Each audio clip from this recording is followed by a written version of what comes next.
Samantala, marami na ang nakapagsisimula ng maliliit na negosyo sa bansa, pautang ng mga microfinance institution. Isang halimbawa na po rito ang kwento ng isang nanay na mayroon ng taniman ng pinya. Yan naman ang balitang tinutukan ni George Bandola. Magiging 5 na ang anak ni Melissa Garcia mula sa Silang, Cavite. Pero bago isilang ang kanyang bunso, paniwala si Melissa magiging mas maaliwalas na ang buhay nilang mag-anak.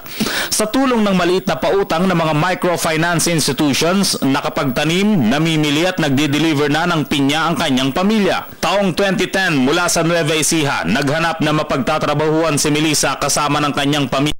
Umayo po kami rito bilang mamitas po kami ng kape. Sa magandang kapalaran po, meron po sa amin isang taong kumupkop na pinamahala po sa amin ang kanilang kapihan. Yon, pinagsimula po nila kami sa aming pinagbentahan ng kape sa 25 pesos isang balde.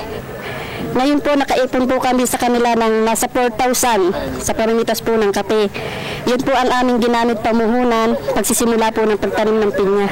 Sa kabutihang palad, isang batang negosyanteng nagtiwala ng kanyang 1.5 hektaryang lupa para kina Melissa. Libreng ang lupa na ginawang taniman ng pinya ng mga Garcia. Papautang po kami ng, limbawa po sir, kami nagpapautang sa abono. Kami po ang nagpapabono ng pinyahan. Sa amin po ang pasok ng pinya. Kami po ang nagbabay ensol ng pinya. May pagkakataong muntik ng maubos pati puhunan pero nalagpasan din ito. Ngayon, halos 5 hektaryang taniman na ng pinya ang kinokontrata ng mga Garcia. May isang pang-deliver na sasakyan, 12 tauhan at hindi na mabilang na pamilyang natutulungan. Mas mahalaga po dito yung pong pakikisama sa tao, yung pong at saka po higit po sa lahat yung tiwala ka sa isa't isa. Katuwang ko po ang aking asawa sa pagsisikap po namin.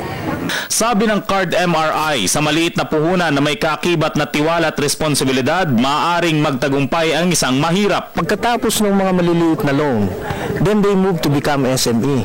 So malakihan ang negosyo. I would like to support yung mga microfinance clients na nag-graduate to become SME kasi yan ang nagiging backbone ng ating economy kasi yan nagge-generate ng employments. Patunay lamang na walang dapat maging mahirap kung may para sa Telebisyon ng Bayan, George Bandola.